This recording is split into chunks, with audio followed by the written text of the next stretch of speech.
Hey everyone, so last month I traveled to New York City for a live debate against some very prominent anti-vaxxers. It was actually a very productive exchange where we were able to find a lot of common ground and everyone in the audience left a little smarter. I'm just kidding, it was a complete shit show where one of the frauds basically rage quit. Who are these assholes and how did it go down? Let me tell you all about it. So this event was part of Pangburn's anti-RFK tour, which at first was just supposed to involve me going to a few cities and debating people in the audience about RFK's policies. I thought it would be a good idea to involve someone who has more experience than me with the primary literature on vaccines and epidemiology, so I suggested Dan Wilson of the channel Debunk the Funk, since he's a working scientist in a relevant field, and he has experience debunking anti-vax frauds. The first stop was New York City, and everything was set to go, but then we were told that anti-vax Steve Kirsch was willing to debate us on stage as the main feature of the night, though he wanted a partner as well, and he settled on Pierre Kory, the disgraced former doctor who made a fortune selling Ivermectin. We agreed, knowing that it was a golden opportunity to shit on some worthless frauds who have had it coming for way too long, and with that, the lineup was settled. Of course, they went back and forth with Travis of Pangburn Productions nitpicking the contract, making 5 rounds of revisions, and all kinds of extravagant demands, almost as though they didn't actually want to go through with it all and were just pretending for the optics. But eventually, everything was worked out, so we dug into the details. The topics of the debate were to be as follows. 1. Vaccines and autism. Is there a link? 2. New measles outbreak. Is misinformation to blame? 3. Did the COVID vaccines save lives? RFK Jr. pulls $500 million in funding for vaccine development. Is this good for the USA? 4. Are kids better off being fully vaccinated according to the CDC vaccination schedule or fully unvaccinated? 5. Should we eliminate liability protection for vaccine manufacturers? 6. Is ivermectin effective against COVID-19? As you can see, most of these topics are fucking insane, most notably number 4, and it is beyond disheartening that anyone thinks any of this needs to be discussed. But that's the world we live in today. Now, Pierre was whining like a little bitch the entire debate, constantly disengaging to complain to the producers about how awful we were being, since douchebag bullies like him aren't used to getting smacked around by someone bigger and stronger. Because of his toddler attitude, things were cut a bit short and we didn't hit topics 4 and 5, and just skipped straight to 6, after which Pierre decided he'd had enough and he left the stage.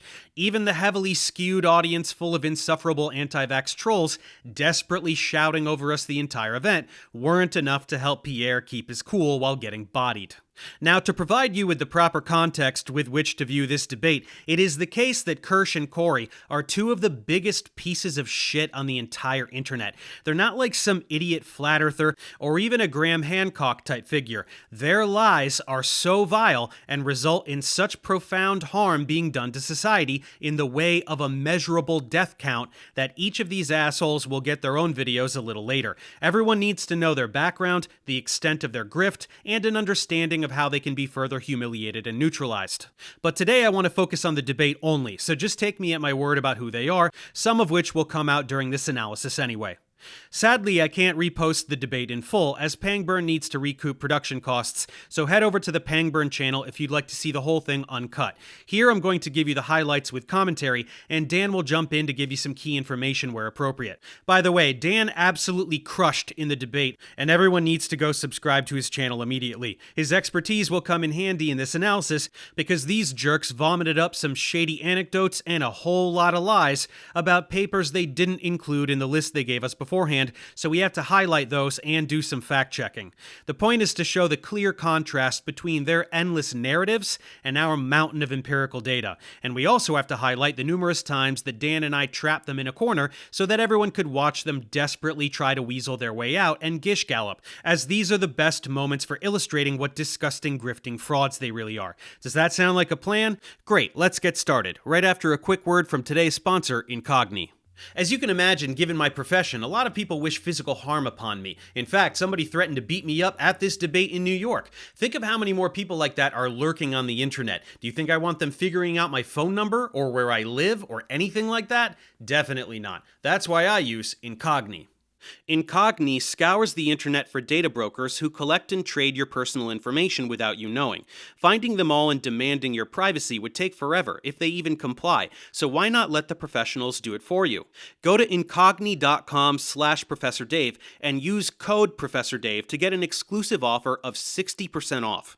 Incogni will find every last one of these data brokers and make sure that all your information, from your name, address, and phone number to social security number, medical data, and even shopping habits, remain completely private.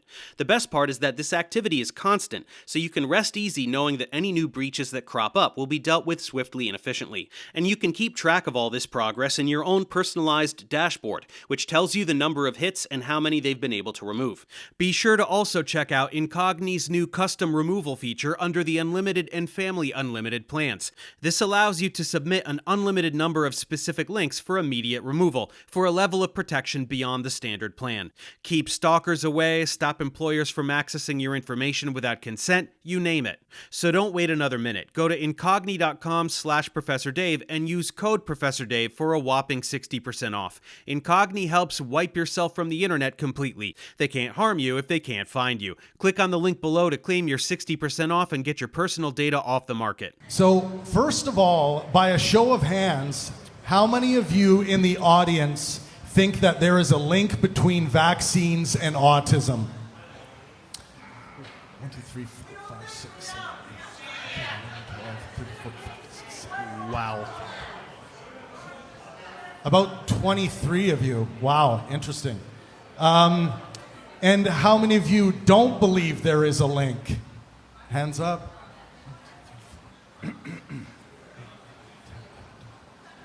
Yeah, this should give you an idea of the crowd we will be dealing with throughout this debate. To put it nicely, morons. Okay, so I cannot tell you how disheartening it is to hear so many people still falling for this vaccine's autism bullshit. It started with Andrew Wakefield in the 90s in the retracted Lancet study, and it's been a plague on mankind ever since. No matter how many studies are done, no matter how many hundreds of thousands or millions of children that are studied, where absolutely zero correlation is found, anti-vaxxers continue to push this myth, which is absolutely insane and utterly unfounded. Not only is there zero data to support this link, and a mountain of data disproving the link, it also just completely betrays any understanding of what autism even is. Autism is an inborn, genetic-based neurological condition. You can't catch autism. You can't get autism. You are born autistic, and then symptoms show up, and people say, oh my God, it's the vaccine, and it's just complete horseshit. There's essentially nothing to discuss here. We're going to discuss it anyway, apparently, but that's how it is. Seems like it would be pretty open and shut, no? You'd be surprised. Dan, anything to add? I'll echo that, and just a general comment about this debate. I think that the evidence is very clear for what the right answers are for each of these topics. And to be on stage with two people who have profited so much and gained so much from saying the complete opposite of what the facts people get money from lying, isn't it? Is frankly just a little bit frustrating. But we are here to have a debate, and we are going to educate these two people who are anti-vaccine for your all entertainment. And I think you all should enjoy. The peanut gallery had a nice chuckle when we informed them that their heroes earn a lot of money peddling lies and science denial. Pierre leveraged notoriety from shitty books and podcast appearances to make a fortune hawking ivermectin and peddling personalized telehealth for $950 a session. Steve was already loaded, but he attracts investors with his script of lies, following the lead of his grifting friends like Joe Mercola, Robert Malone, and others. More on this background information in their respective future debunks, but I thought you should know now for context. You know, my background, I have 3 daughters, all of them fully vaccinated according to the CDC schedule. I'm a physician that went pretty high in academic medicine. I was the chief of the critical care service and the director of the main ICU at one of the largest academic medical centers in the country. Blah, blah, blah. I'm so awesome. I was a real doctor. Don't ask about how I got my license suspended for being a complete fraud. We can skip the rest of Pierre sucking himself off and get to the pageantry. If anti-vaxxers are disinformationists, what is their incentive to mislead? Why are they so up in arms against people getting vaccinated? It's because they want to protect them. No, it's because telling idiots what they want to hear is a very lucrative endeavor these days. You make way more money doing that than you ever did as a doctor. So the answer to your question is money. Unexpected, isn't it? That is very well described, that anti-vax physicians, patients who choose not to vaccinate their children, are always highly educated. They're critical thinkers who do deep research.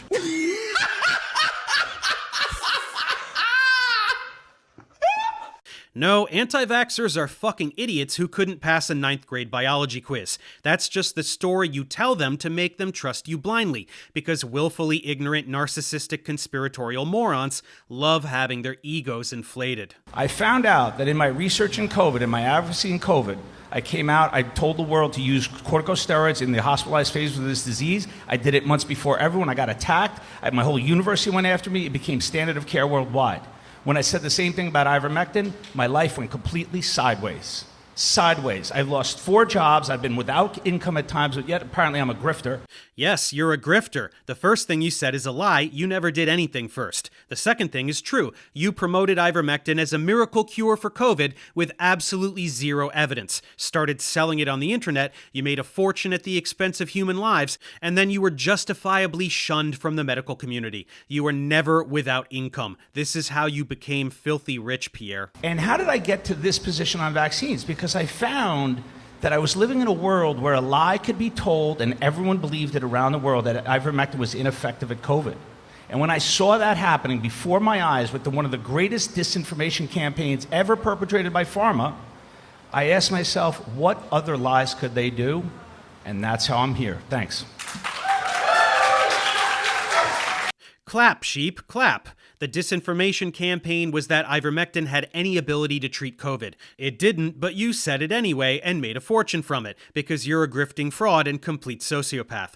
Unfortunately, all you have to do is say, big pharma bad, and a certain percentage of the public will believe anything you say. But we will dig into the details a bit later. Stevie? I was hugely pro-vaccine before the COVID shots. And if you asked me, should you get the COVID shot, I was like saying, of course, you'd be insane not to get the COVID shots. So I got my 2, my wife got 4, my kids are all vaccinated. And then I started hearing stories. Yes, a lot of people told bullshit stories, including you. You started pretending that millions of people died from COVID vaccines, which is a lie so batshit insane that it's difficult to wrap one's head around the fact that anyone is dumb enough to fall for it. She asked me, are the COVID vaccines safe? And I said, of course they're safe. They're the safest thing ever. I'm like repeating what I've been hearing from the CDC. And I said, why are you asking me such a dumb question? And I was a little bit more polite than that. And she said, well, 3 of my relatives were perfectly healthy, and a week after they got the COVID vaccine, they're dead. And I said, that's impossible. The COVID vaccines are perfectly safe. Nobody, it's like 1 in a million chance. So you can't be 1 in a trillion here. I mean, that's statistically unlikely. And she said, yeah, but they're dead.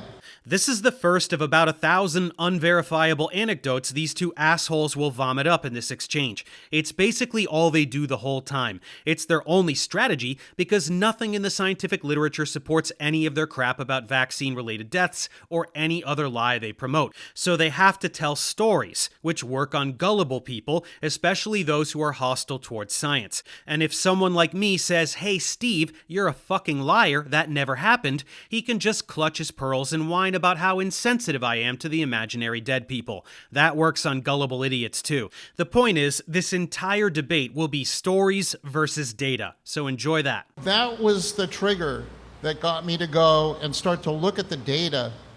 And there were other stories, by the way, for other people who were getting vaccine injured. I've never heard these stories before for any vaccine. So I started looking at the data, I looked at the VAERS data, I looked at all sorts of papers and so forth.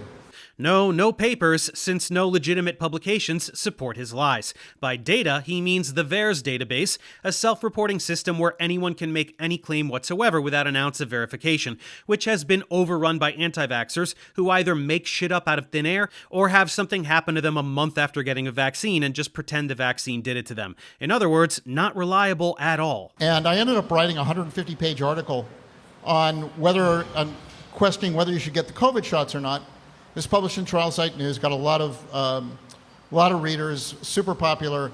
And after I published that article, people on my scientific advisory board, which I had for finding early treatments for COVID, resigned, and they said they never wanted to speak to me again, and I was a bad person. And I said, well, was there something that I said that was wrong in the article? Because if I'm wrong, I just would like to be corrected, because I don't want to be spreading misinformation. And they said, we never want to talk to you again, goodbye. And so people were never willing to tell me why I was wrong. And the best that I can get is people who try to tell me, oh, you're wrong, but they don't provide any reason that I'm wrong that's backed by evidence. There's just hand-waving attacks. Every single day, people tell you over and over again exactly how you're wrong with a level of clarity that a small child could comprehend. You ignore them all and just continue running your grift. The public deserves seeing the public health data. It's always being withheld. It's being withheld from everybody in the United States. It's always been kept secret. RFK Jr. is going to change that. But calling for data transparency, why can't we have the data and let everybody decide from the data? Why does it have to be hidden? What data? Hidden where? What are you talking about? Every paper shows methods of data analysis, and in order to do that, they have to reference raw data. Are you asking for access to a scientist's personal journal? None of this means anything. You're just spewing conspiratorial rhetoric that sounds good to dumb people. Opening statements over, let's hit the autism thing. It's funny to me because it's always the same story. Right, I was pro-vax and my kids are vaccinated. It's just the COVID vax. But if it was just the COVID vaccine, why are we here talking about the entire vaccine schedule? Right, why are we talking about vaccines and autism? Is there a vaccine in the schedule that you think is good? How is it that we're always fixating on the COVID vaccine and then all of these people here that are supporting you are just magically against all vaccines, right? If you're not anti-vaxxers, how did that happen exactly? I'll help you out. It's all of them. Keep going. Huh? It's all of them. Keep going. Okay, so he admits it. Okay, so you are just against all vaccines. Yeah. It's your turn. Go ahead. Incredibly, I was able to corner them with the very first thing out of my mouth and get them to abandon one of the most popular anti-vax talking points. I'm not against all vaccines, just X and Y bad ones.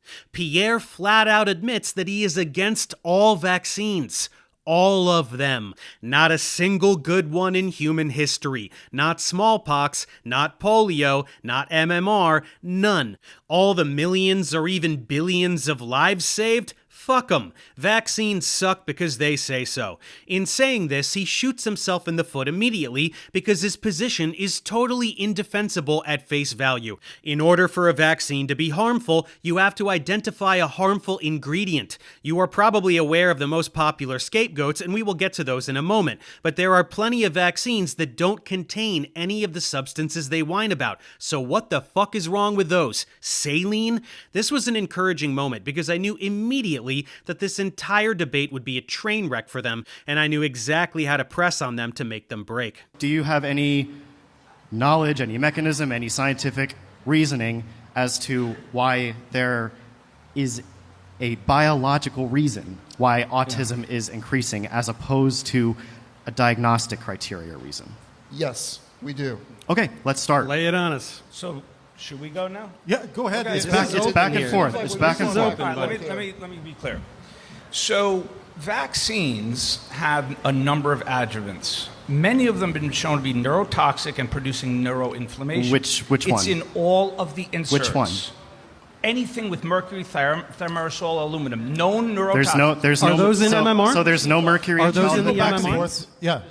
Pierre already knows he's completely fucked. He just asked Travis if we were allowed to have open discussion, a thing he knew in advance would be the main focus of the debate, because he doesn't want us to be able to fact-check what he's saying in real time. He's used to lecturing to science-illiterate anti-vaxxers. He's never debated people who know anything. Dan and I know what all of these ingredients are, what they do, and which vaccines they're in. Thimerosal isn't going to help him since it hasn't been in any childhood vaccine since 2001, and autism prevalence has continued to climb due to enhanced diagnostic criteria. It's also been conclusively proven by countless studies to have zero correlation with autism. Let's watch him shit his pants. So So there's, mercury so there's was no never in mercury the vaccines? There's no mercury currently in childhood vaccines. But why'd they take it out? So when they took 2001. it out, did Why? autism Quite a long time increase? ago.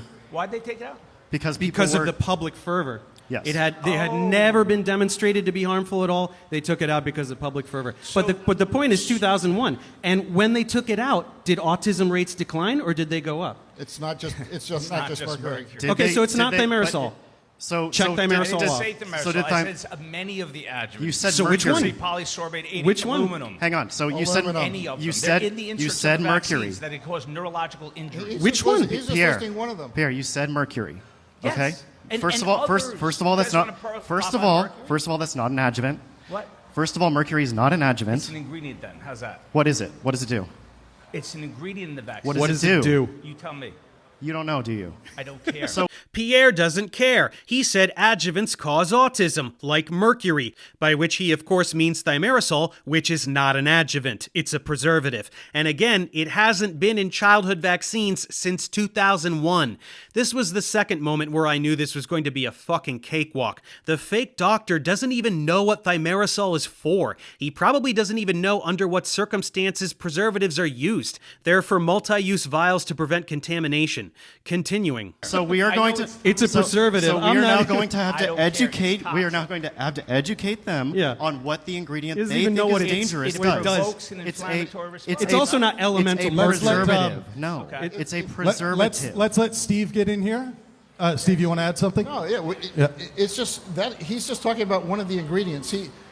It's not just the adjuvants. It's anything Hang on. that's in the vaccine that is getting injected. Yeah, thimerosal's into not you. an adjuvant again, so by the way. aluminum, for example, can get into you through injection. Is that in MMR? Hang on, we'll get to aluminum, but let's stay on mercury. Did autism go up after 2001 when it was taken out of the childhood vaccines? Yes. It's been so increasing for so would you decades. you Yes. expect autism to go down if an ingredient that causes autism Yeah. got out of vaccines? The thing 'Cause that now they're causes being exposed autism isn't less. in there anymore. What do you expect is going to happen? It doesn't quite work that way because How does it work? How do you know? It doesn't work that way. If X is causing Y and you remove X, you should get more Y, not less. Don't you just love watching these shitheads squirm? They know this logic is so obvious that even their idiot fans can follow it, so they're already in panic mode. How do you know? Do you know what else happened after they took you're asking- mercury out of the you're asking vaccines? for- The number of vaccines continued to explode. Not really. And Oh, what's really? no, not by really. that much. Whoa. How many? But also, Since what's in when? them? We're still looking for the ingredient, right? You don't know what they do, I but don't care about the ingredient. You guys, we're talking about the association between vaccines and autism. Yes. You guys are asking for mechanisms. I will tell you the associations betwing vaccines Yeah. and autism. You want me to do that? But you mentioned mercury, and I'm asking for a mechanism wanna there, and talk you're not about mercury. able I'm to. talking You're not about able to do autism. that. So we can move So, on. no. There's I'll gotta give be you- a compound that does it, right? I'll give you a mechanism, aluminum. I love how Dan kept pressing them about mercury, so they basically had to admit that they have nothing to say about mercury, which means it's time to move on to aluminum. Tell us about aluminum, Stevie boy. So we okay. Are Explain you how. familiar, are you familiar with Chris Exley? Yes. Okay. So you know he's like the world expert on He's not. toxicology. He's not. Oh, he's not. Then who is?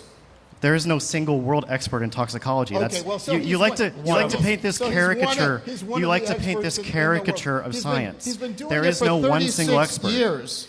So How? So who has been doing it for longer he's than been- 36 years? He's been producing slop for 46 years. Okay. So he's been doing it for 36 years. There's nobody doing more research on that, and he finds kids like a 12-year-old with aluminum All right. Yeah. concentration in their brain that is off the charts, never seen before, and the kid is autistic. Story number 2. This one kid, something, therefore aluminum causes autism. So many things to mock with this approach. But don't forget what he said, aluminum levels off the charts. That's a bold claim. Great. So let's start with. I'm assuming you're talking first about the 2017 Exley paper, right? Yes. Okay. So did you look at the numbers there in his table of aluminum measurements? No. they're You didn't look at Hang them? on. You didn't look at the They're numbers? off the charts, but you didn't look at the numbers.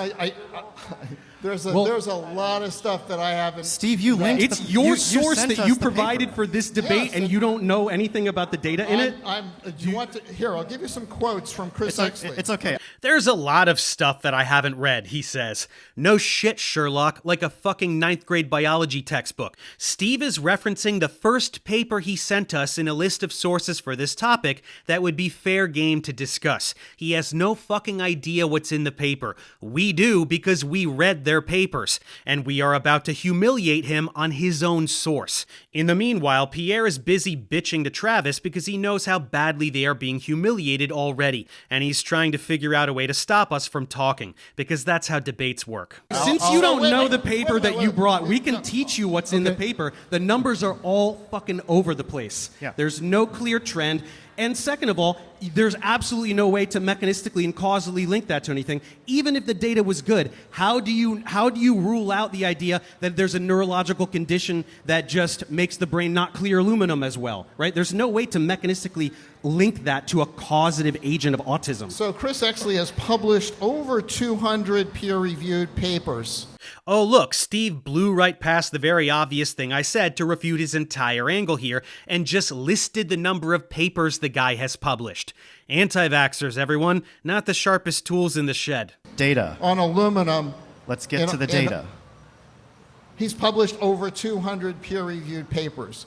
Many of which are retracted. What he says is, I did not see such high aluminum content in the brains of Alzheimer's patients. This was extraordinary. These are some of the highest values ever measured in human brain tissue. Now, go ahead and dispute that. Tell me your source for someone who has higher levels of aluminum than what he's measured. Hey Steve, remember that thing I just said 30 seconds ago about how even if that were true, it wouldn't outline a causative relationship? It could be the precise opposite and imply something about capacity for aluminum clearance? Of course you don't, but it doesn't matter. Dan is about to own you on data analysis anyway. I'll do you better. So let's go to that table that you didn't read. So let me read off some of the measurements that he got of aluminum in a child's brain. Do you know what a technical replicate of an experiment is? Sorry, A technical replicate. Is this science class that he's asking us questions? Apparently it I- needs to be, because you guys don't even read the studies that you bring. I'm sorry, Pierre. Pierre, I think Let this. me- Well, I Is it think this. nitpicky, let me- or are let we me just- proving let me that you just have no make a- fucking idea what you're talking Has about? nothing to do with what we're talking Let me just make. It's Okay, the let's source recap. you brought. Let's hang on. Let's recap for a bit. Have you ever seen a whinier little bitch than Pierre? Narcissists can't handle being exposed, and he is desperately searching for any excuse to shut us up. But no dice, strap in for another hour of humiliation, Pierre. Pierre brought up mercury. No, I talked about autism. You are still sticking. You need a causative agent, and you don't have I'm it. recapping here. You said mercury, you said aluminum. This is descending into nonsense. So It's descending into us showing we that have, you have no idea what you're talking about. I brought up autism, not any substance. I don't need a causative agent. It's fucking magic, you guys. Vaccines in general cause autism. Just all of them, no matter what's in them. I agree, Pierre. This is nonsense. It's nonsense that we need to do this to you in front of an audience. But that's where society is at right now. Here, let's. you guys, okay. let's recap the time here. Look, but we do need to finish this real quick, because Yeah. we didn't bring up the point that that it didn't I wanna parse the make sure study. I- There I was have no enough time. data on whether the patients were vaccinated or unvaccinated.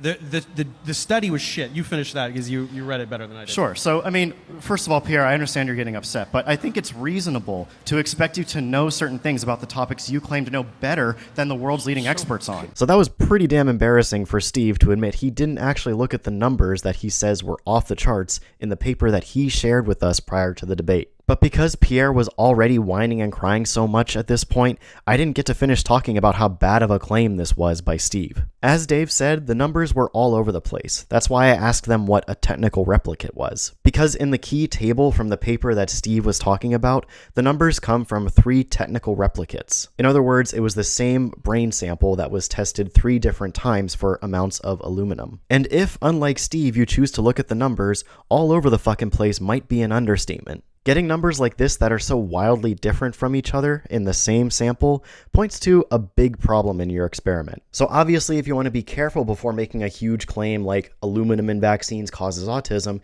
you might want to look for more solid data before you say something so bold, in case you don't want to look fucking stupid. And because the scientific community is fucking awesome, we have that. This study done in 2018 was a 36-year multi-center study that found increased aluminum content in Alzheimer's, Down syndrome, and dialysis dementia syndrome brains, but not in autism brains. They used the same experimental methods to measure aluminum that Steve's beloved Exley used, but their numbers aren't all over the place because they know what they're doing. And tough luck for Steve, their results disagree completely with Exley. But Steve clearly doesn't read the literature, and as a result, looks fucking stupid. Can I talk about this? Yeah, let's let Pierre get in. Yeah. So this request for mechanisms is one of the oldest tricks in the book that's perpetrated by the academics, okay? So this is what they do.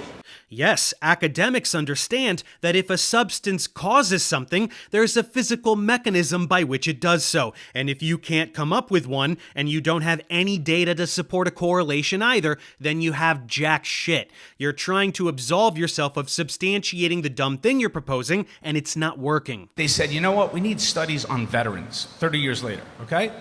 They were investigated by a congressional committee and found that they manipulated and misled the public. That's just on Agent Orange.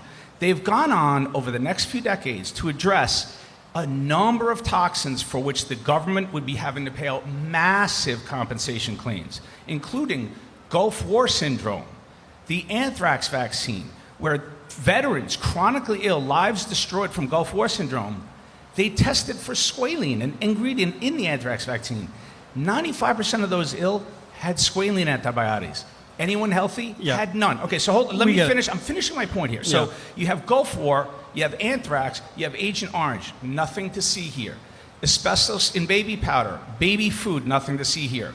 Autism, we don't know. We don't have the evidence to say yes or no. There's a pattern. This is an organization that gets hired by industry and government to literally kick the can down the road, and even when they find an association, they do what you guys do. Elaborate the mechanisms. Show me the mechanisms. It's not my job to show you the mechanisms. My job is to show you that they will kill and injure people and make them ill. Where this conspiracy falls apart is that you're relying on the American government, ignoring the fact that there are hundreds of other countries that also do science. So if you can't provide any studies from other nations that aren't under the tyrannical American government that can produce any kind of data to establish these connections, then what are we even doing here? That was only a snippet of a long conspiratorial rant from Pierre. Stories versus data, remember? And all it took was one obvious fact to tear it to shreds. Does the American government control the scientific community of every country on Earth? Nope. And their science debunks you just the same. So this tale of corruption doesn't play. Sorry, Pierre. Right? I'd like to add, on this point about mechanisms, when we ask for mechanisms, we expect an answer. And I don't know is a fine answer, because scientists, we don't expect a mechanism in every single case. There are plenty of things where we know there are known associations, but no known nailed down mechanism. So to be mad that we're asking for a mechanism is a little weird. But if we want to get back to aluminum, which is the topic that you guys wanted to talk about, we can do that. Well, no. You guys wanted to talk about it because you asked for a mechanism. I want to talk about the Verstraeten study. These assholes are flailing. We're the ones who wanted to talk about aluminum. We asked them what thing in vaccines cause autism, and they fell all over themselves bringing up mercury and aluminum. After humiliating themselves on mercury, Steve tried to pivot to aluminum, and they humiliated themselves again. And now they're pretending that we're the ones who wanted to talk about aluminum. Good God, they are so bad at this, it's astounding. You get a vaccine. I want to talk about the William Thompson child, study. And then the child falls into dense, life-altering, nonverbal autism for the rest of their life, either beginning that day or the next day. That's not a mechanism. Which has happened zero times. So can we talk You're about relying that? on bullshit anecdotal evidence. Can we you have talk- no studies to support that whatsoever. Stories versus data. A kid got a vaccine and then like a light switch became completely nonverbal autistic. Source? Trust me, bro. Never fails. Can we talk about the Verstraeten study? The what? The Verstraeten study. This is the VSD study. It's done in 1999 by CDC epidemiologist Thomas Verstraeten. You know what he found? 11.8 over 11 risk ratio for thimerosal and autism. So what did they do? They had a secret meeting to go Simpsonwood? At Simpsonwood, right, to talk about how do we massage this? How do we tell the public? And there were some quotes. It's a huge transcript, but out of that transcript, there are some choice quotes. Things like, wow, linear relationship, dose-response relationship. You increase the dose, the association increases. People were aware of that, and they talked about, oh shit, we're going to be in huge legal trouble. Yeah. How are we going to message this to the public? It's a cute story, but again, thimerosal was taken out of the MMR vaccine in 2001. Wait a minute. Did autism go down? I actually have to fact check myself here a little bit. The MMR vaccine never contained thimerosal. Ever. It never contained any mercury or aluminum-based compounds. I misspoke. Some other childhood vaccines contained thimerosal until 2001, when they were pulled purely as a response to public panic to mitigate vaccine hesitancy. Nevertheless, the point stands. Stories versus data. He's still trying to pretend that thimerosal causes autism.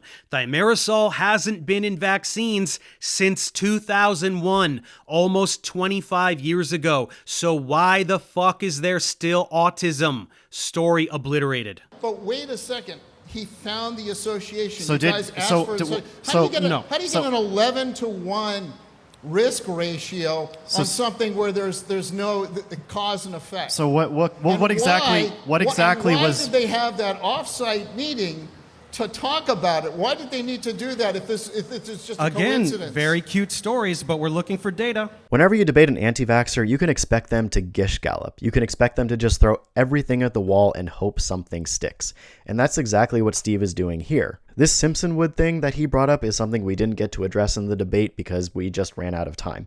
But it's an old anti-vaccine story, and it's just that, a story. The researcher that Steve mentions here, Thomas Verstraeten, presented his results at the Simpsonwood conference that thimerosal-containing vaccines have no association with autism. The transcript for this super secret meeting is public. Anybody can go and read it. And that researcher's own results contradict what Steve and Pierre are saying. But to Steve and other anti-vaxxers, the part that gets buried is the phase 1 of this study. But as we will see later, Steve has no fucking clue what epidemiology is. He fails Epidemiology 101. And this is an Epidemiology 101 blunder. Before scientists start a study like this, they might run multiple different analyses just to kind of guide where they go next in their future analyses. Not all of these analyses are going to control for the same factors or look at the two groups in the same way. So what we had in this phase 1 are some analyses that showed a correlation and some analyses that showed no correlation at all. So which ones do you go with? Well, you go with the better analyses done later in the study. These analyses controlled for many factors that could introduce bias or otherwise represent the results in an erroneous way. For example, when you're comparing unvaccinated and vaccinated kids and measuring an outcome like autism, don't you think it might be important to know how many times the kids went to the doctor? You have to go to the doctor and get an actual diagnosis of autism in order to be diagnosed with fucking autism. But if parents of unvaccinated kids choose to take their kids to the doctors less often, then those are fewer opportunities for the doctor to actually notice and identify and diagnose autism. It is crucial to control for this and many other factors that could introduce bias into your results before going to present your results to your colleagues who would rip your work to shreds if it was sloppy. But again, Steve doesn't understand any of this. He just sees a flashy story that someone else told him and he repeats it like a fucking parrot. Good thing me and Dave were there to slap down this nonsense and show that he has no clue what he's talking about. Now, Verstraeten is very skilled in the art of manipulating numbers in order to make the signal go away.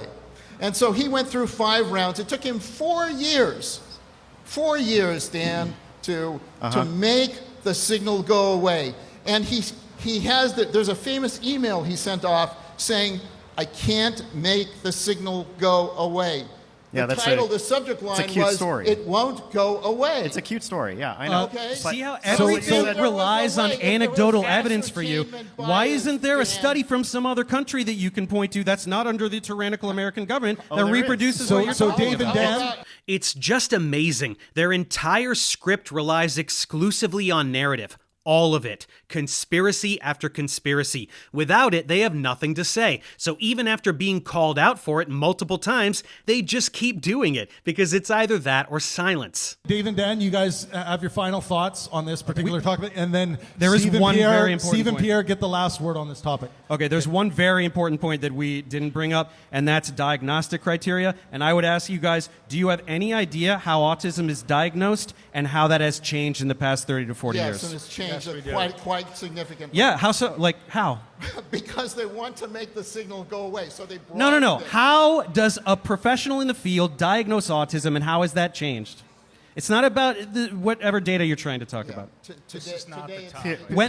When was autism spectrum disorder Make added the to the argument. DSM? How about you When make was the argument autism that that's spectrum the disorder cause? added to the There are DSM? various levels of the DSM. It changed over time. When was autism spectrum disorder added to the DSM? What, DSM-1? Pierre, do you know you were in the don't medical field? Do you know? Do you know you were in the medical field? 1994. 1994. Okay, So doesn't how do matter. you imagine that Change in impacted? diagnostic criteria is Into the leading mic to the there, rise. Pierre. Make Just the argument, and then I'll be able to respond. It's- Instead, you're asking me little questions. I'm not going to do this. This is just silly. Pierre mad. Pierre smash. He's having a fucking meltdown because he knows this argument demolishes their entire position. In order for a person to count towards statistics that suggest autism is rising, they have to be diagnosed as autistic. And the way autism is diagnosed has changed dramatically over the past few decades, from including only severe cases to defining a spectrum that includes what are now referred to as levels 1 and 2 autistic people. That's why there are more autistic people now. It ruins their entire angle, which is why Pierre is throwing a tantrum, pretending that what I'm saying isn't important, when in fact it's the single most crucial aspect of this entire conversation. You're not gonna talk about one of the Make most the important argument. aspects of You're this. not making an argument. You're asking me random. Okay. It's not a random question. You're saying me autism why it's rises not random. correlating Here. with vaccines, Tell me why and it's I'm not telling random. you that it's just diagnoses. Here's- Because prior to these diagnostic criteria, level 1 and 2 autistic children were not getting diagnosed, and now they are. Do you know how I know this? Because I have an autistic son. Okay, so I know about how this is diagnosed. Okay. And I'll complete these thoughts. Pierre wants us to just tell him the facts instead of quiz him He on just what he wants should to know. steamroll so everything. let me explain. So we know that autism is genetic. 70 to 80% of autism cases are genetic. That has been- data versus bullshit. Pierre is arguing with Travis again because he wants it to somehow be against the rules for us to be dominating them this badly. And the idiot anti-vaxxers in the audience are getting restless from watching their heroes get dismembered, so they start to shout. It is unanimously agreed upon among experts that autism has a genetic basis. Anyone who tries to argue against that is a fucking moron. So there are several genome-wide association studies showing that autism is genetic. There are several twin and familial studies showing that genetics is an extremely That's right. strong component. Also, there is you guys are data gonna get the looking last at rates. There is data looking at rates of non-profound autism versus profound autism in the past 16 years. It has been shown convincingly that the lion's share of the increase in autism that RFK says is an epidemic is due to non-profound autism cases that are being caught by the expanded diagnostic criteria. Which were not diagnosed in the past. Doctors are not looking at kids for 10 seconds and looking for an autism diagnosis because they're flapping their hands or being nonverbal. It's expanded. It's much more broad than that. People can be functional and autistic. That was not recognized 20 years ago. The obviousness of what we are saying is overwhelming. Check out my recent video crapping on Trump and RFK for the Tylenol thing to get a more detailed explanation of what we're talking about here. But let's see how Tweedledee and Tweedledum try to save some face. RFK Jr. Talks very often about this. You know, when he was growing up, never saw an autistic kid. Today, he still can't find an autistic person of his age. So it's not the diagnostic criteria that has changed. There were autistic kids when RFK was a kid, and there are autistic adults now. A lot of them. Stories versus data, folks. So that's He that's definitely the first knows thing. autistic people his age. The second Totally thing wrong. is there has never been a before and after study looking at the timing for rapid onset autism. About 25% of the cases of autism, plus or minus, happen very rapidly within a week.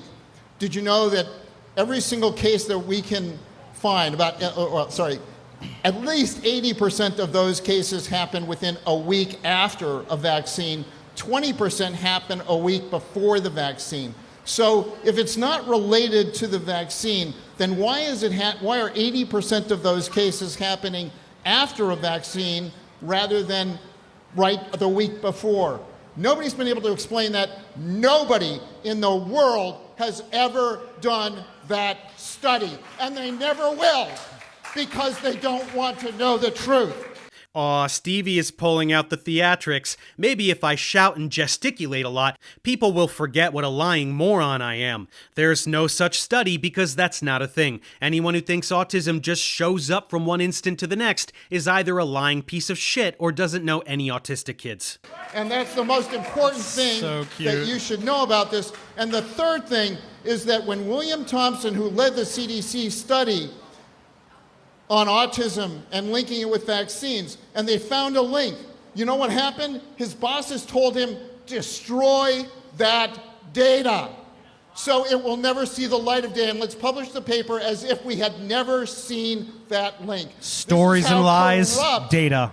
I was just gonna say, stories versus data. Great minds think alike. This is how corrupt the CDC has been. Thompson was called to testify in front of Congress. He was subpoenaed to answer questions. He was deposed under oath. You know what happened to that deposition? It's sealed, so nobody will ever be able to see it. CDC doesn't run Sweden. Transparency. That is hiding the data from the American public. Who's hiding data from the European public and the Asian public and everywhere else that isn't America that also has autistic people? It's adorable that he still tries to push this corruption angle after having it dismantled right to his dumb face. Yeah, I mean, I'm sensing a really difference in perspective on the world, and I'll just explain mine, and it'll explain how the rest of this evening is going to go. What happened to me and what transformed me was discovery of the massive influence of money in the pharmaceutical industry in almost every institution and aspect of science.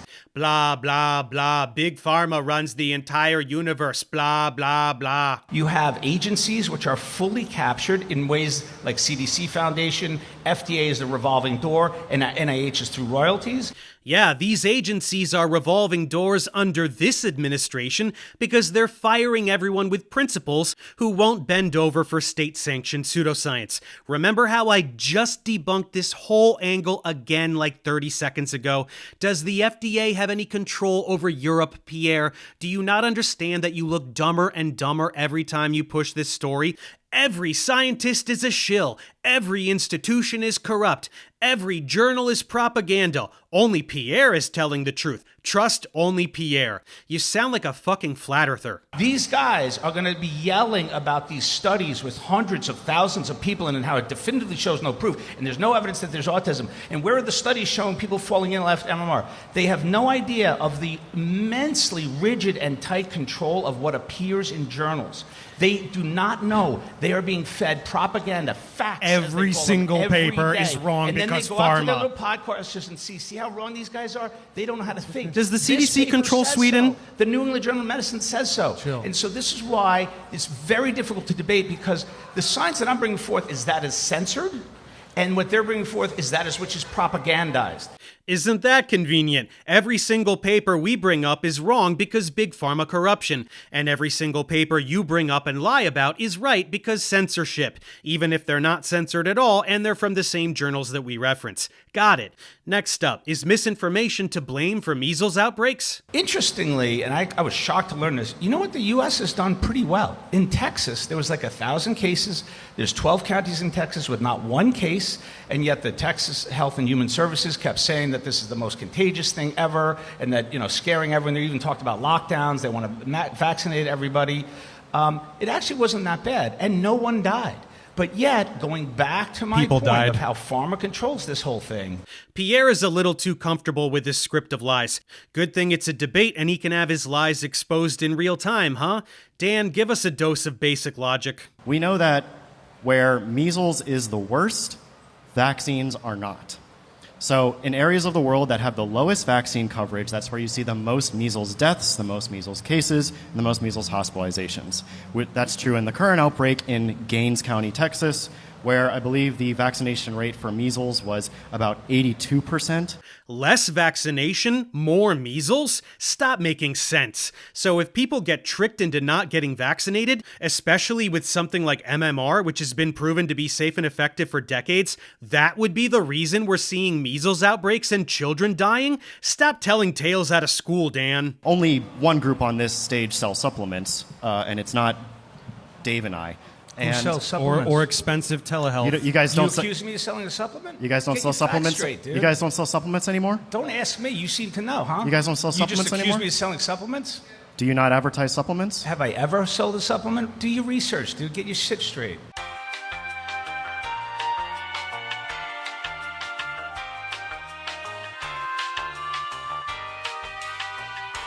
You Can you charge say yes or no? $1,600 for a consultation. What's that? Sorry. You charge I expensive. work for a living.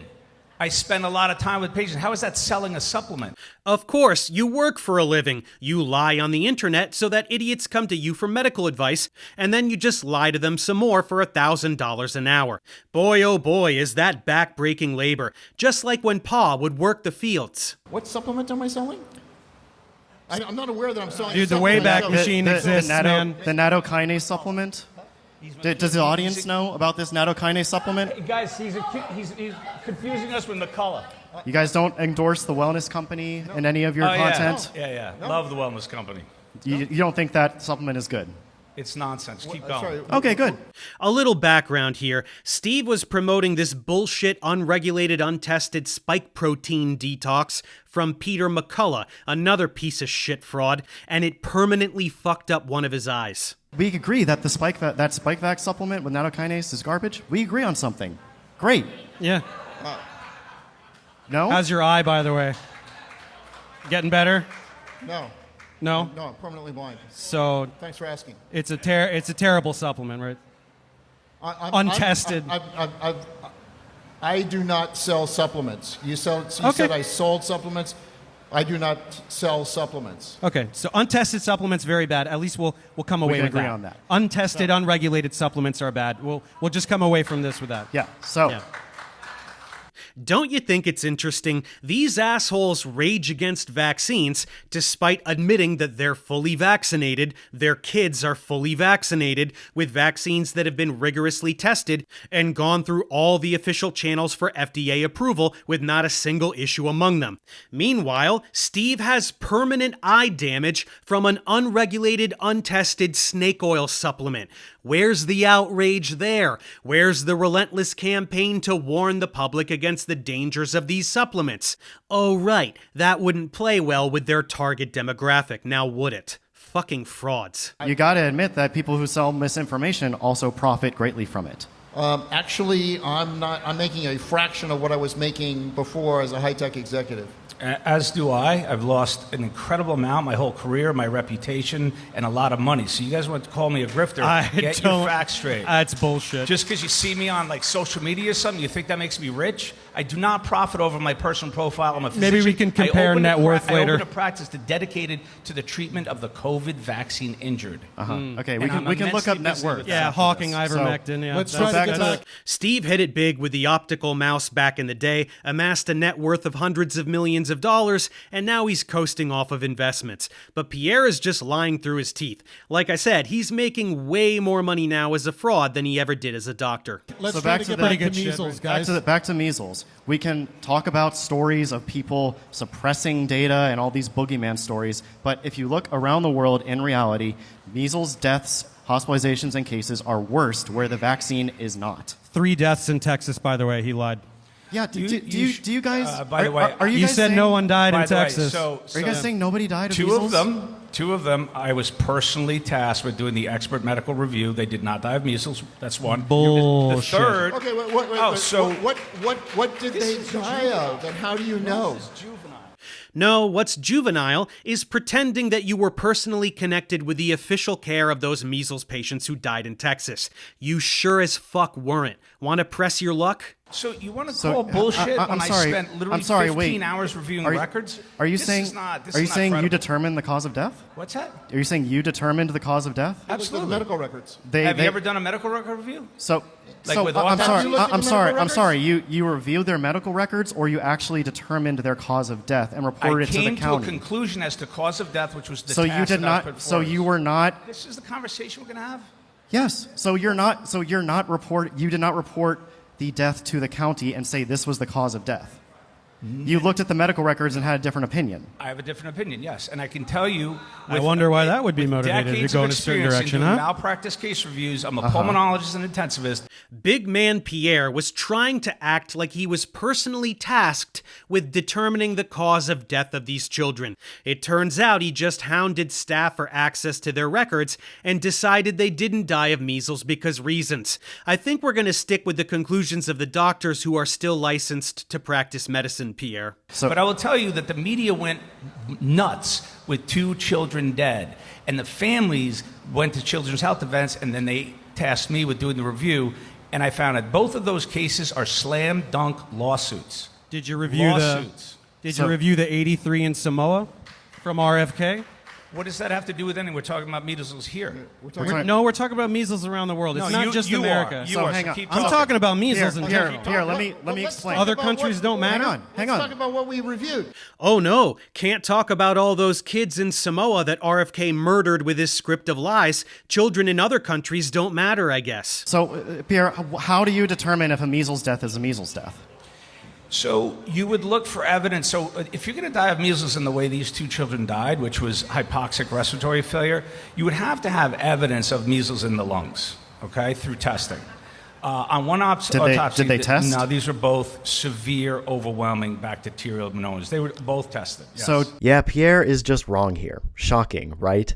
Measles does not need to get to the lungs in order to cause measles-associated pneumonia. Measles-associated pneumonia is often caused by secondary viral or bacterial infections. It's the same with other respiratory viruses that can damage the lining of your respiratory tract and then make it easier for secondary infections to take over and do more damage. But measles also has the added punch of being able to weaken your immune system, making it even easier for secondary infections to happen. But after I told Pierre that none of this would have happened had the child been vaccinated in the first place, he seemed to realize how stupid his argument was and shut up. So do you think that secondary bacterial infections are not they're as common as the day is long? My daughters deaths? had one after the flu. They're as common as day is long.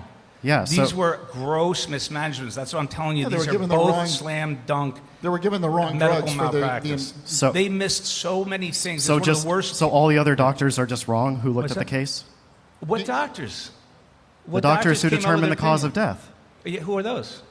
This dickbag is trying to act smug because we don't know the first and last names of the doctors who determined that some kids died of measles.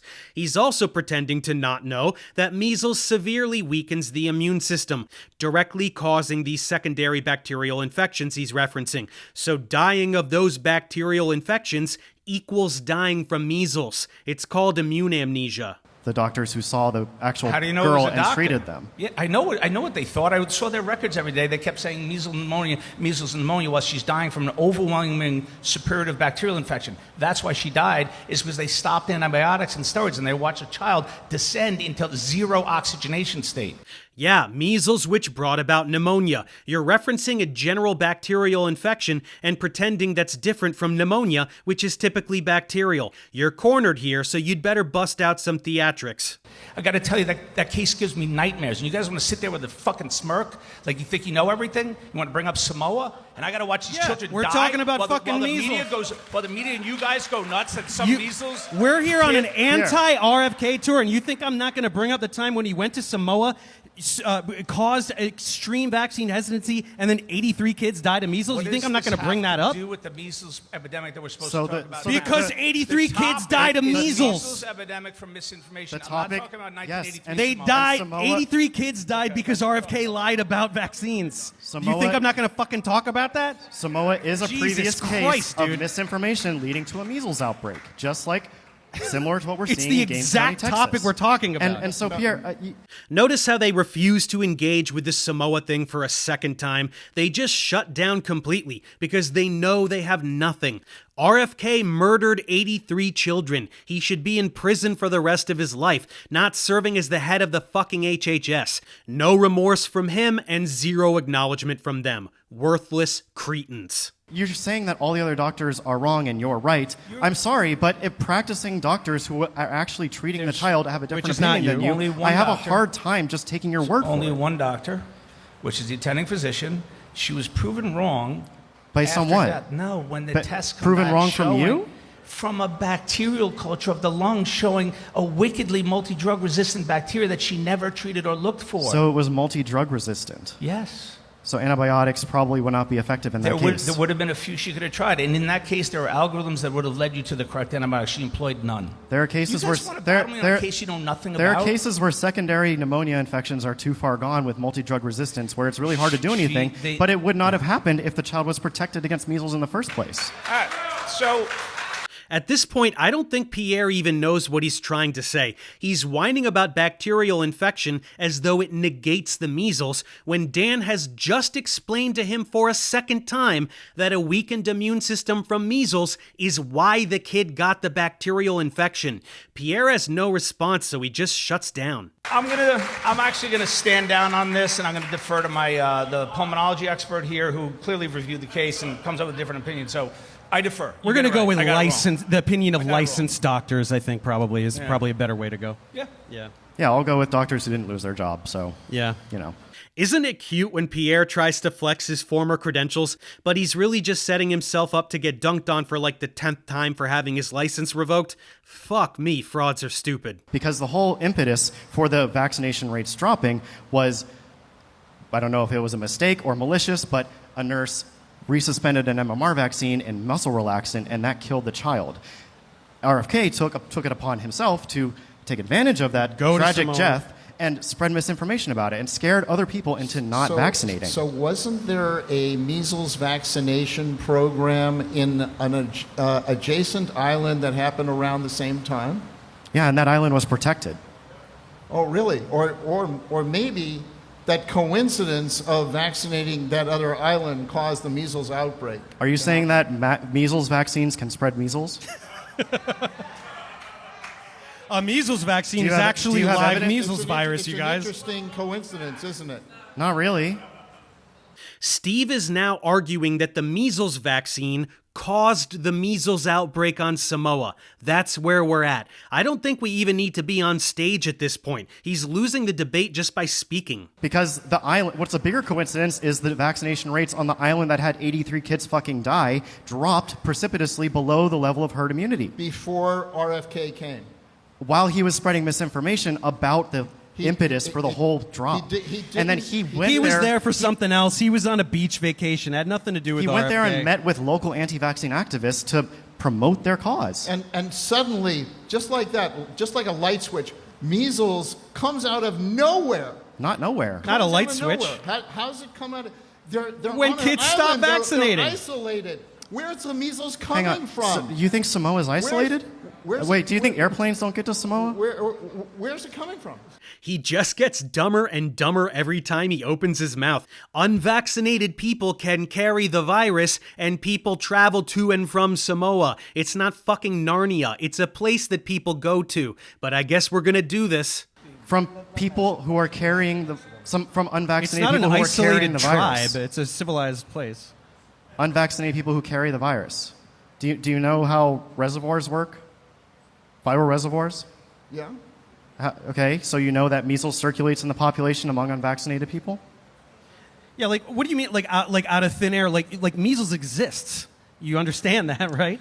So when people don't vaccinate and it appears, like you're claiming this is some kind of magic or something. So why aren't all of these unvaccinated people in the United States? They're not all getting measles. Why? A lot of them You don't do. automatically Why get measles. You have to are come we into just- contact with it. Why are we just seeing this now?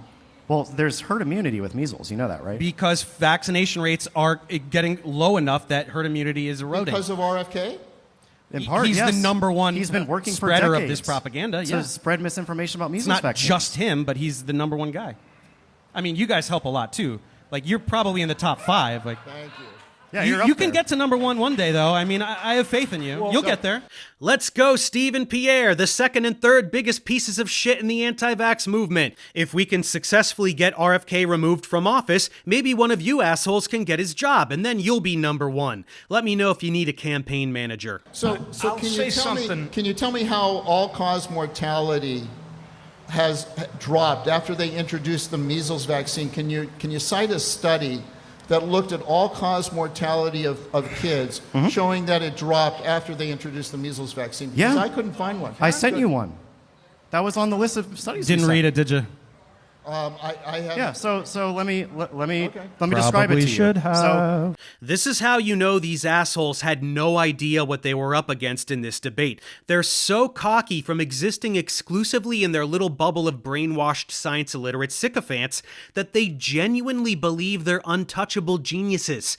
So much so that they didn't even bother reading any of the sources. Not the ones we told them we were going to reference, and not even the ones they gave themselves. They're so lazy that you can't even feel sorry for them. this is actually a really interesting story. So measles vaccines were not rolled out at the same time in each country all around the world. They were rolled out in separate years, sometimes in separate decades.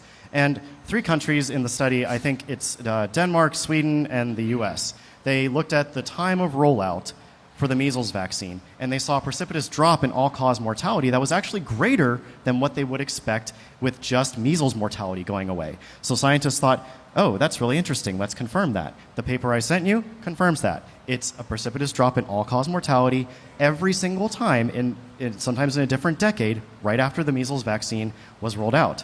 And it was found that measles actually can infect your memory B and T cells. Do you know what the significance of that is? Yeah. No.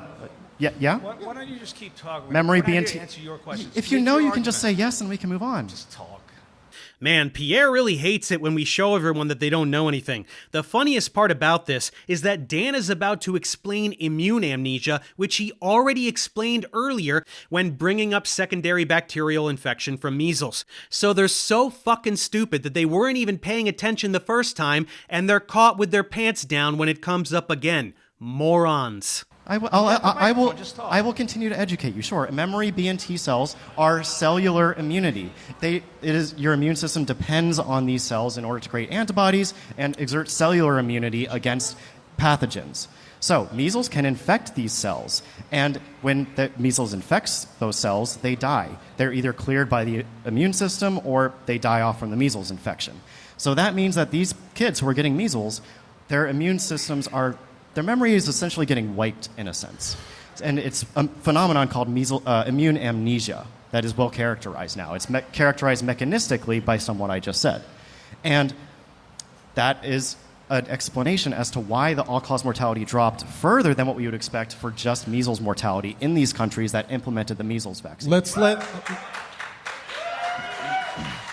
Look at these pathetic little toddlers hunched over in their seats. They're getting bodied over and over and over again, and they know it. I am seeing the biggest blind spot in 2 people I've shared a room with in 5 years, which is this complete, either willful or accidental, or actually this purposeful ignorance of the system in which it operates. Science has developed sophisticated methods to suppress the risks of vaccines, and it's been going on for decades. So anyone who claims safety, that is a curated and propagandized objective. It's called disinformation. And by the way, all of you guys have been victims of disinformation. You know who invented disinformation?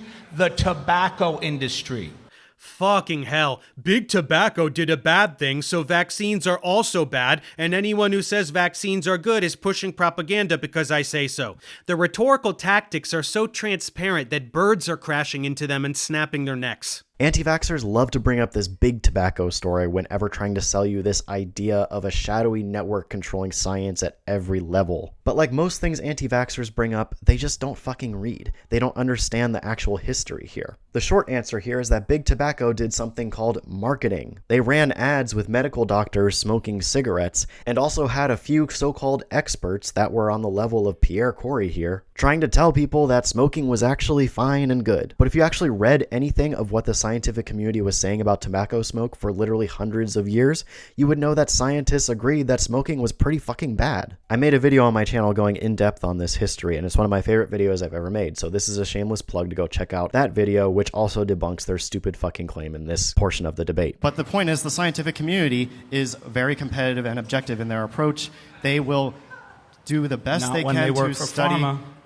Let's let them have the last So word there, Pierre. pharma is also checked by the rest of the scientific community. The scientific community is able to do their own research and say whether or not pharma is correct or not. That's why pharma is not allowed to just put anything on the market. It's a very rigorous and extensive process. And even after they get to the market, data published by independent researchers can get a drug pulled off the market. This is how thoroughly people have been brainwashed by fear-mongering about Big Pharma. Dan just said a very obvious fact. There are scientists who don't work for any pharmaceutical company that do completely independent research. Pharma doesn't own every scientist in the fucking world. Anyone with half a brain can understand that.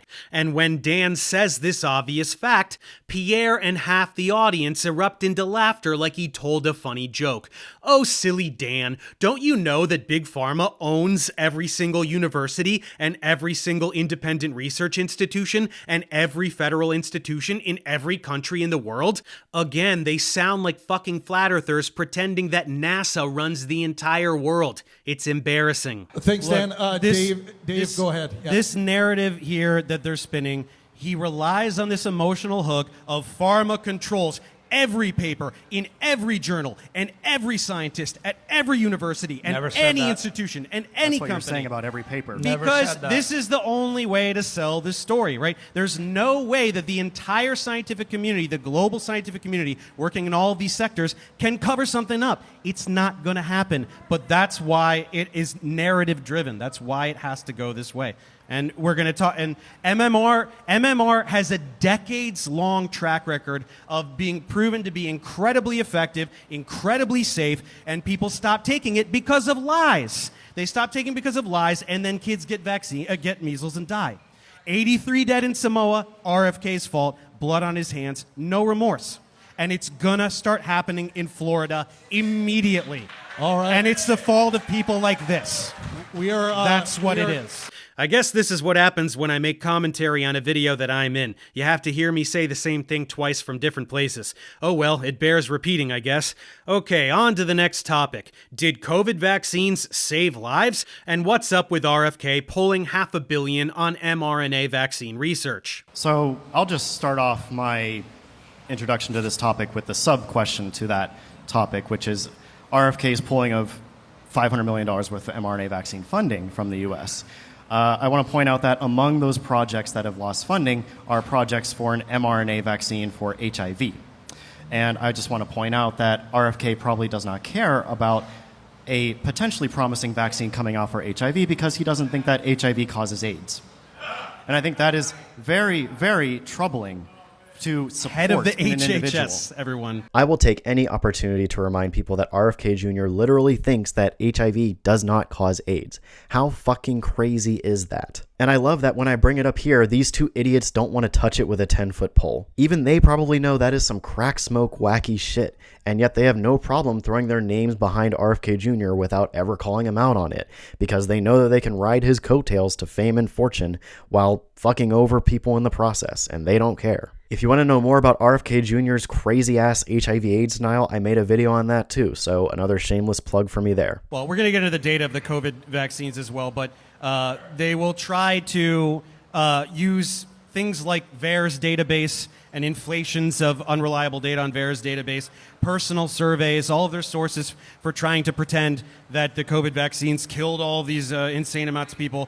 100% fabricated. Plenty of studies showing that they objectively save millions of lives.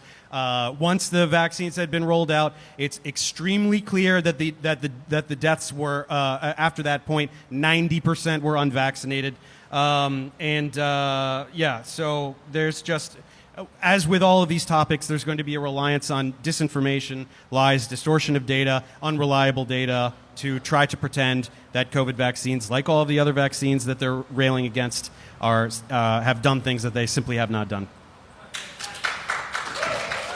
Yeah, even though they were stupid enough to try and rage against literally all vaccines, they're on the map because of the bullshit they spewed about COVID vaccines. So this should be good. Let's let them humiliate themselves a bit. There are record-level data studies in countries where there are centralized healthcare systems, and it's very easy to pull those records and do analyses. Okay? So name one. Name one. So Ip et al. Published in Nature Communications 2024, study of 46 million adults in England and Wales, COVID vaccine safety outcomes. Great. Where's the data publicly available? Where's the what? Where's that data publicly available? Nature Communications. In Nature Communications? No, that's it's their publicly interpretation of the data. We're talking about the database. The data. You want itself. access? I want the data. You want access to the records. I want the records. Steve flailing about desperately trying to argue that COVID vaccines caused millions of deaths becomes really pitiful at this point, because his only response to a well-controlled study involving tens of millions of people is that he wants access to the data set himself. Mind you that the database being used here is patient-level data for an entire fucking country. Besides HIPAA and health privacy laws, there are several reasons why not just anybody can get access to all of that data. But as the authors spell out in the methods section that Steve and Pierre definitely didn't fucking read, there is a whole application process to get access to this data for whatever you might want to study it for. But hard science is terrifying to someone like Steve who wants his audience to blindly trust his word. So he goes with stories over data, once again. So you want to analyze the data. Correct. Why should we trust you to analyze the data instead of epidemiologists? Everybody. Because I want It's everybody. science. I want everybody to have Science. the Steve. data. That's the difference. Steve. Big point. What a load of pageantry. Why won't they give us the data? It's censorship. Just a big conservative dog whistle. Steve's an incompetent buffoon who couldn't pass a high school biology quiz, and he thinks he's gonna be better at analyzing raw epidemiological data than epidemiologists. Want to see how easy it is to prove in real time that he's a fucking idiot who definitely can't do that? Did anyone die in the Czech Republic when they disclosed the data to everybody? Steve, you've tried this with data sets that you've gotten your hands on, and your analyses are terrible. You don't understand what you're doing. Really? Dan? Yeah. They're terrible. What's the correct analysis for the Czech Republic data, Dan? Where is your study of the Czech data? So what's the first step in doing a good analysis of, say, the Czech Republic data? What's the first step? What's the first step? Yeah. You can put it into all sorts of different models. Models. Like what? Methods of analysis. Be specific. You did this. What did you do? I analyzed it all sorts of different ways. So at first I looked at time series data. So what was the first time series? That was So you just looked at a time series? No, that was the first thing. Yeah, and you know what you didn't do? You know what you didn't do? What did you didn't do the first step, which is to make sure that your two groups that you're comparing are comparable. Oh, really? How are they not comparable? So in the Czech data, you argued that the vaccines were distributed randomly, right? There is no evidence of a systemic. That's what you did, bias. Right? There's no evidence. So of a people bias. can choose their vaccine. There's a preferential recommendation against Moderna because we're not all in the pockets of big pharma, and we go with the data. Yeah. So, and there's availability differences across the country, right? Of course. So it's not random. No, it's not random. If you they were ask advised, there was a preferential recommendation against Moderna. No, there wasn't. Yes, there was. No, that's news to me. Where is it? Steve, really? It's Yes, 2025. really. Yes, Steve, there was a preferential recommendation in many European countries to give Pfizer instead of Moderna, especially to young male children. That's because out of Pfizer and Moderna had the larger dose of mRNA, and it was associated with a slightly higher risk of adverse events. Furthermore, people had their own opinions on which vaccine you should get, Pfizer or Moderna. And surveys in America show that there was definitely a preference of one over the other. So no, Steve, you can't just get your hands on this data set, say that it's already randomized, and then not control for anything. You gotta fucking do the work. Where is that recommendation from that shows that there's a bias in the distribution? But it doesn't matter because you can look at it does matter. It does. Oh, okay. Why? I think Because the first step of looking at this data set is making sure your first two groups are comparable. You want to be able to compare them accurately. This is the difference between a real scientist and some poser clown like Steve. When Dan asked him how he did his analysis, he paused and panicked because he didn't actually really do anything. After a few seconds, he figured out something to say, but he was then immediately exposed for not even understanding how to begin the process. You didn't make sure your groups were comparable. Oh, You didn't adjust. The They method were that randomized. I use is Sorry? the method randomized Moderna and It's not random. Yes, it is. It's not random. No, but it doesn't matter, Dan, because Can people choose which to get, and is there a preferential recommendation? Yes, it's not random. I didn't break it down by the vaccine manufacturer. I'm just looking at people who are vaccinated and unvaccinated. And of course, you know, Did you make sure those two groups were comparable? As an expert in this. Did you make sure those two groups were comparable? Do you understand? Yes that or no, Steve? Did you? Dan, Did you? Yes or no? It's the first step. Do you understand that the groups are Do you never understand that that's the first step? Do you understand that when you have a vaccination, that the two groups are completely different? Do you understand that, Dan? So why are you asking me this question as to whether the groups are comparable? Because you have to make sure they are as comparable as possible. Do you know why? No. Yes. That's the whole point. You have to make sure the two groups are But as they're comparable. not. Steve, why do we do randomized controlled trials? Why is that the gold standard for clinical trials? Because that makes it really easy for people to see a signal. Why? That makes it easy. Because they're randomized.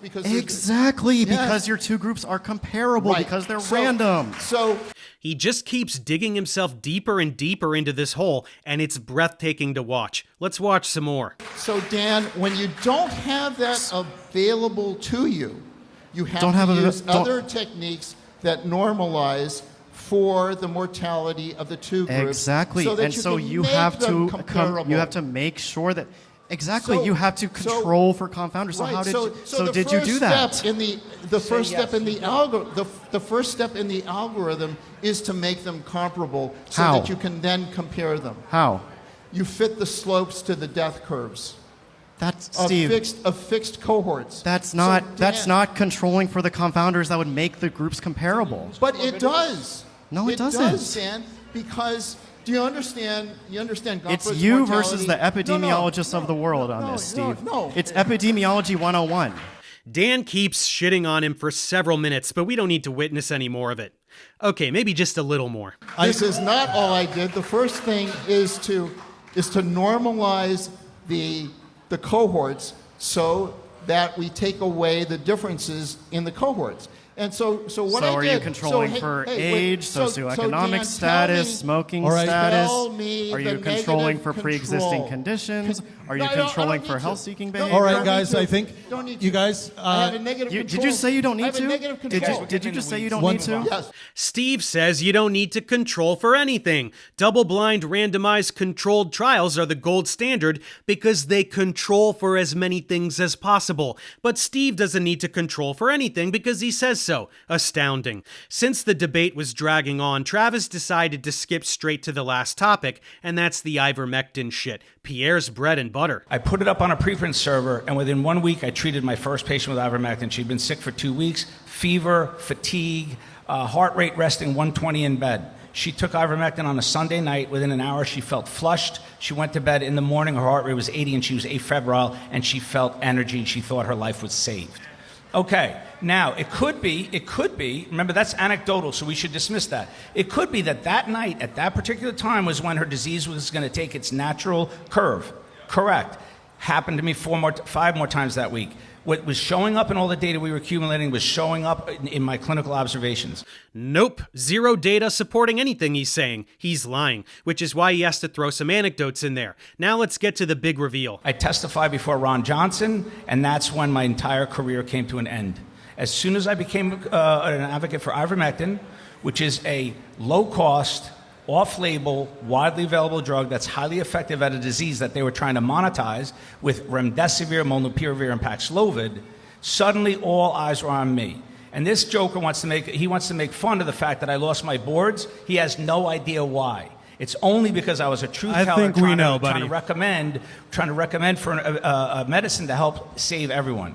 We know exactly why you lost your license, asshole. It's because you said this in front of a Senate committee with absolutely zero evidence. There is a drug that is proving to be of miraculous impact. And when I say miracle, I do not use that term lightly. Mountains of data have emerged from many centers and countries around the world showing the miraculous effectiveness of ivermectin. It basically obliterates transmission of this virus. If you take it, you will not get sick. You said all that shit, again, with absolutely no data of any kind to support any of it, apart from your fabricated anecdotes. And then you started prescribing ivermectin on the internet for huge profits, making you an unethical piece of shit, putting millions of lives in danger. That's why you're not allowed to be a doctor anymore. You capitalized on a pandemic to make money off of human lives. It's a little antithetical to the Hippocratic Oath, don't you think, buddy? Instead, within 2 days of that, a huge hit job got published in the Associated Press on me and my group. It wasn't a hit piece. People were neutralizing your disinformation. You said that if you take ivermectin, you can't get COVID, which is a blatant lie. Remember when Biden said that if you get vaccinated, you can't get COVID?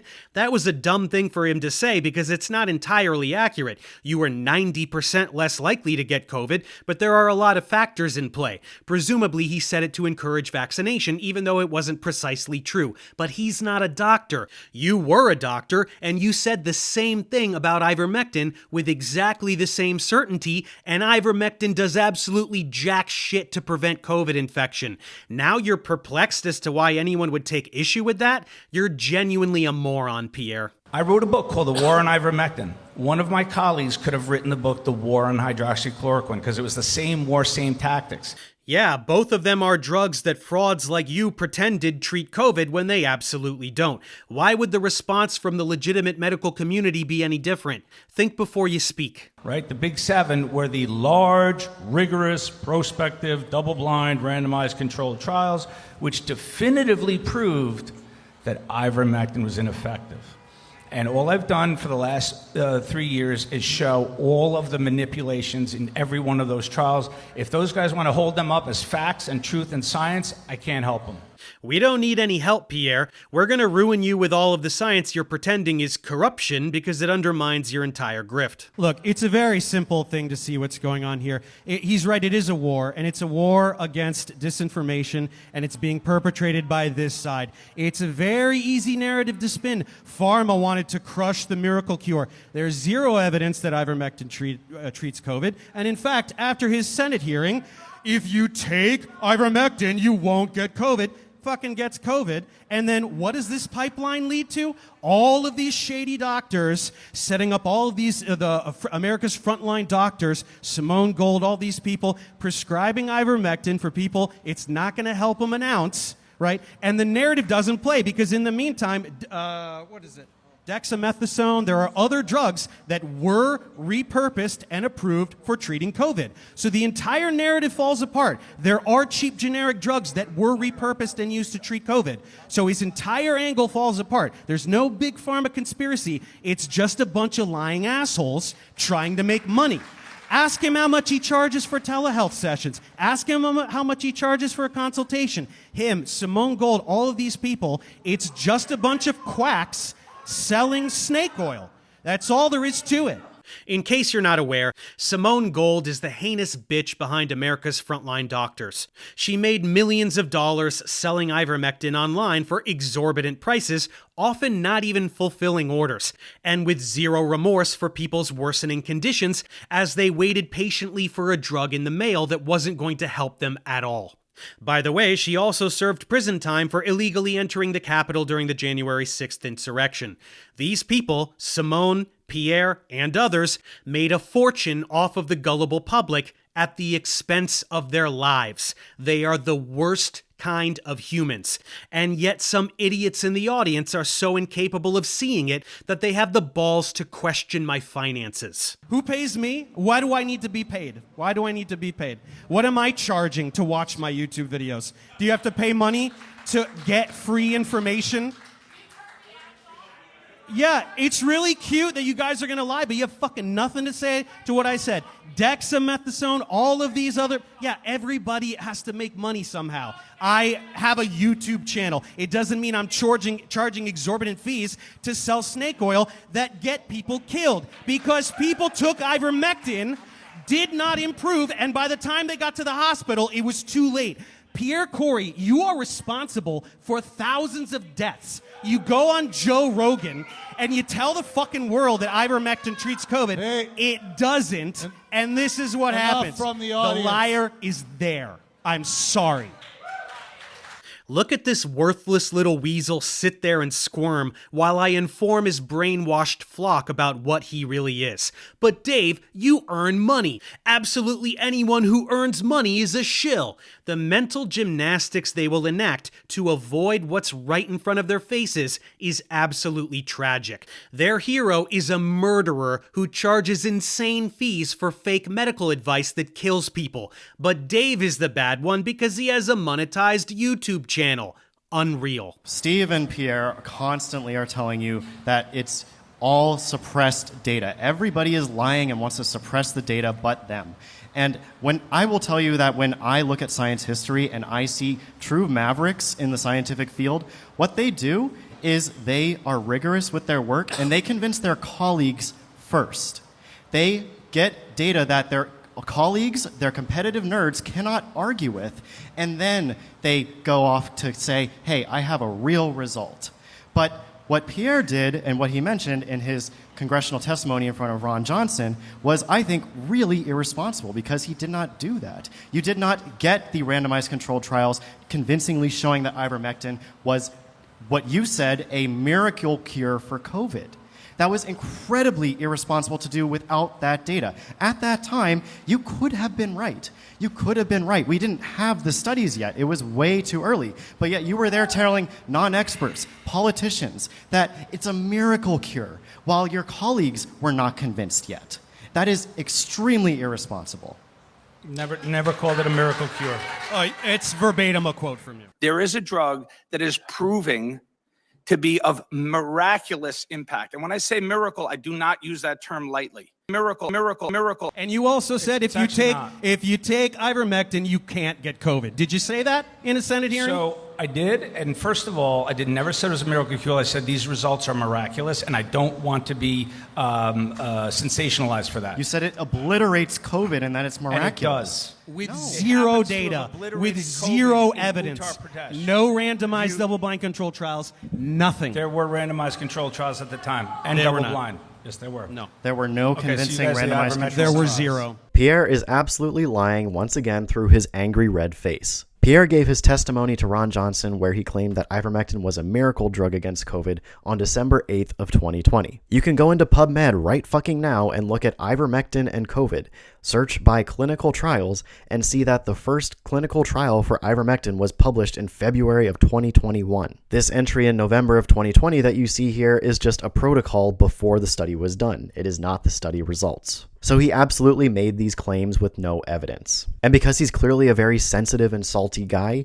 he probably got a lot of shit from his colleagues, rightfully so, and he couldn't handle it. And instead of going and being involved in the clinical trials that could have proven his pet theory, he doubled and tripled down, and then he couldn't handle the criticism, so he quit medicine entirely and chose to grift online instead. And like Dave said, not only does that get him more money in the bag, but it also gets him more fame, which I'm sure is really good for his bruised little ego. Okay, so every study done since then demonstrates no efficacy. Everything that you read is true.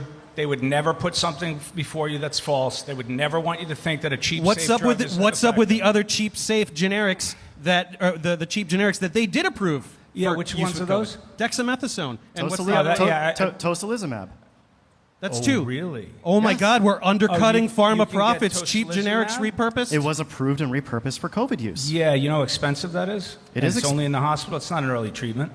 It is corticosteroids. It's a treatment for COVID. It's not an early treatment, sir. I didn't say it was an early treatment. It's a treatment. It's incredibly expensive, even if it is Ospad, and you can only get it under very tight restrictions. They're not worried about tocilizumab. They're worried about the cheap stuff. Is dexamethasone cheap? You guys don't get the whole Dexamethasone. It's only in the hospital. Dexamethasone. They're not worried about that. They're much more worried about outpatients. Oh. They want that market, sir. I'll teach about pharma. Pierre is desperately trying to flex his non-existent superior knowledge because his whole narrative is busted. Dexamethasone is a cheap generic drug that was repurposed to treat COVID. So this story of Big Pharma trying to block the repurposing of cheap generic drugs to treat COVID falls apart entirely.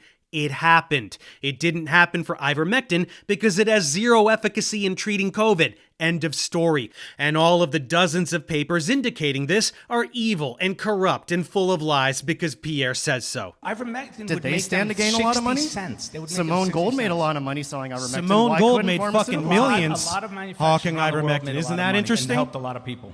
Saved lives. All over India. That's how they get dealt. So we fucking have zero. So I mean, again, they're going with this global conspiracy of suppression. But if you look on PubMed and go back to 2021 and look at all the randomized controlled clinical trials for ivermectin use in COVID, we have clinical trials from Egypt, from Sri Lanka, from the USA, from Australia, from the UK, from Thailand, and all over that all say that ivermectin did not help with their patients. These are doctors who, just like you at one point, Pierre, I don't know what happened, but at one point cared about patients. Who do you think makes more money, better. those doctors or this guy? Dan, you fool, the CDC controls all those countries. And Big Pharma, which is really just one evil guy in a room somewhere, controls CDC. So Big Pharma controls the entire world. You're so naive and brainwashed, Dan. Individual trials have many reasons to reach a negative result. That's why you don't rely on an individual trial. They all point to the same conclusion, which is that it had no effect, no matter when they tried it. They tried it early in the COVID Big course. Pharma got to all of them. Like the study that you included, which was one dose of ivermectin. Oh, I included a random list from the 20 studies I compiled. One dose of ivermectin. So Great doctor. they tried high dose, they tried multiple doses, they tried high dose early, they tried high dose while the patient was in the hospital. Yeah. Nothing worked. But you got to take ivermectin every week, right? Because they got to make money somehow, right? Yes, ivermectin works best when you pay for a monthly subscription, of course. That's why they fabricated the narrative that it not only treats COVID, but it prevents COVID infection as well. But you have to take it constantly, every week. So just pay $300 a month for the entire pandemic and everything will be okay. Don't get free vaccines that work from the stupid government. Pay us nice truth tellers a ton of money for something that doesn't work. It's way better. I made money. So if you go to c19early.org, have you guys been there? Yeah, the meta-analysis website that puts a bunch of garbage in and garbage out. The meta-analysis website that includes all of these treatments.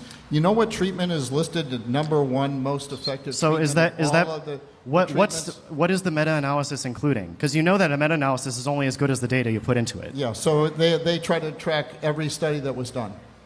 So if you look right now on PubMed, the 20 studies that are randomized controlled trials for ivermectin, all but 2 of them will say no benefit. 1 is inconclusive. You know how meta-analyses can be manipulated. I've been writing on this for Exactly, years. meta-analyses You guys aren't can be interested in manipulated. educating yourselves on how that sausage is made, then just keep holding it up as truth, and you're being lied to. If you can point you're out, being lied to in a sophisticated Yeah, you're way. lying to Actually, us right not now. that sophisticated. If you can you point just guys out- can't pick up on it. It's just pathetic. Dan and I are referencing dozens of double-blind randomized controlled trials, which again is the gold standard for medical research that took place all over the world, which all say ivermectin doesn't do shit against COVID. Pierre's response is that they're all lies because Big Pharma. That's it. He doesn't even attempt to make up some bullshit about how the methodology was flawed. Nothing. Because his idiot followers don't need that. Big Pharma is liar is enough for them, because they're morons. This is why these bozos were not prepared for this debate. They got an inflated ego from living in their echo chamber full of the dumbest people alive. I'm if sorry. you can point Read my out book. what is wrong Yeah. with these studies from all over the world, from independent experts studying this question, full of doctors who care about their patients and want to identify the cure for the thing that is shutting down the world in 2020. They want to identify that. That gets them big titles in science, right? They want that. You think that they're going to sit on those results and bury them? You know, I wanted to No. do, and my career ended. Big Pharma. That guy Your from the career WHO, ended 'cause you tell you're me a why the guy lying from fraud. The WHO self-retracted his paper and disappeared into obscurity. His career was done. You guys have no idea what you're talking about. Nice meeting you. All right, guys. Narratives, thank you. Run Put, away. put your hands Narratives, together for Pierre. data.